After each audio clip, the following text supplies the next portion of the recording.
കണ്ണൂരുകാരെ സംബന്ധിച്ചിടത്തോളം തെയ്യം ഒരു വികാരവും വിശ്വാസവും കൂടിയാണ്. കേരളത്തിൻ്റെ വടക്കൻ ജില്ലകളിലും കേരളത്തിൻ്റെ അതിർത്തി പങ്കിടുന്ന കർണാടകയിലെ ചില സ്ഥലങ്ങളിലും നടന്നു വരുന്ന അനുഷ്ഠാന കലയാണ് തെയ്യം. മനുഷ്യ മനസ്സിൽ ഇന്നും ഒരു ആചാരവും വിശ്വാസവും കൂടിയാണ് തെയ്യം. അനാചാരങ്ങൾ നിലനിന്നു പോകുന്ന ഈ കാലത്തും തെയ്യങ്ങൾ ഓരോ പ്രദേശത്തിൻ്റെയും ഉത്സവങ്ങൾ കൂടിയായി മാറുന്നു. ഓരോ തെയ്യത്തിനും അതിൻ്റേതായ പ്രാധാന്യവും ഐതിഹ്യവും കൂടിയുണ്ട്. ഇന്ന് നമ്മൾ പറയാൻ പോകുന്നത് കണ്ണൂർ ടൗണിൽ നിന്ന് 15 കിലോമീറ്റർ മാറി മാങ്ങാട്ടുപറമ്പ് എന്ന സ്ഥലമുണ്ട്. അവിടെയുള്ള നീലിയാർ കോട്ടത്തെക്കുറിച്ചാണ്.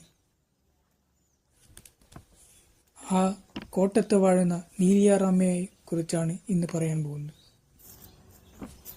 ഏകദേശം 19 ഏക്കറോളം വിസ്തൃതമായ കാടിനിടയിലുള്ള ഈ കോട്ടത്ത് മറ്റ് കാവുകളിലെ പോലെ ശ്രീകോവിലോ നാലമ്പലോ ഒന്നുമില്ല.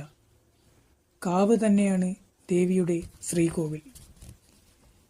നീലിയാർ അമ്മയെക്കുറിച്ച് പറയുകയാണെങ്കിൽ, അങ്ങ് ദൂരെ കൊട്ടിയൂർ കാട്ടിൽ പ്രകൃതിയെയും അക്ഷരങ്ങളെയും ഒക്കെ സ്നേഹിച്ച ഒരു സുന്ദരി പെണ്ണുണ്ടായിരുന്നു. താഴ്ന്ന ജാതിയിലുള്ള പെണ്ണായതിനാൽ ഒളിച്ചു നിന്നു പുരാണങ്ങളും ഇതിഹാസങ്ങളും വേദങ്ങളും ഒക്കെ പഠിച്ച ഒരു അടിയാട്ടി പെണ്ണായിരുന്നു നീലി. കൊട്ടിയൂർ മലഞ്ചെരുവിലൂടെ നീലി പുരാണങ്ങളൊക്കെ പാടി നടന്നു. താഴ്ന്ന ജാതിയിൽപ്പെട്ടവൾ പുരാണങ്ങളും ഇതിഹാസങ്ങളും വേദങ്ങളും ഒക്കെ പഠിച്ചത് നാടുവാഴിയുടെ കിങ്കരന്മാർക്ക് സഹിച്ചില്ല. അവർ അവൾക്കെതിരെ അപവാദ കഥകളൊക്കെ പറഞ്ഞു പരത്തി, നാണം കെടുത്തി. കൊട്ടിയൂർ മണത്തണയിൽ വച്ച് വകവരുത്തി. പിന്നീട് രാത്രികാലങ്ങളിൽ കൊട്ടിയൂർ കാട്ടിൽ വച്ച് അവിടെയുള്ളവർ ഒരു പെണ്ണിന്റെ പാട്ട് കേൾക്കാൻ തുടങ്ങി. വെള്ള സാരിയുടുത്തു വരുന്ന പെണ്ണിനെ കണ്ട് പലരും പേടിച്ചു വിറച്ചു. കൊട്ടിയൂർ അരുവിക്കരയിലെ പാലമരച്ചുവട്ടിലും പലരും നീലിയെ കണ്ടു. അങ്ങനെ നീലി ഒരു യക്ഷിയായി മാറി. നദിയിൽ കുളിക്കാൻ വരുന്നവരുടെ മുന്നിൽ അവൾ എണ്ണയും താളിയും നീട്ടു. അത് വാങ്ങുന്നവരെ അവൾ കഴുത്തിനു കടിച്ച് ചോര കുടിച്ച് കൊലപ്പെടുത്തു.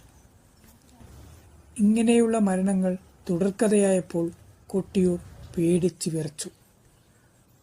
ഒരു മന്ത്രവാദിക്കും അവളെ തളയ്ക്കാൻ സാധിച്ചില്ല. അങ്ങനെയിരിക്കെ ഒരു ദിവസം കൊട്ടിയൂരപ്പനെ തൊഴാനെത്തിയ കാളക്കാട്ട് തന്ത്രി ആ നദിയിൽ കുളിക്കാനെത്തി.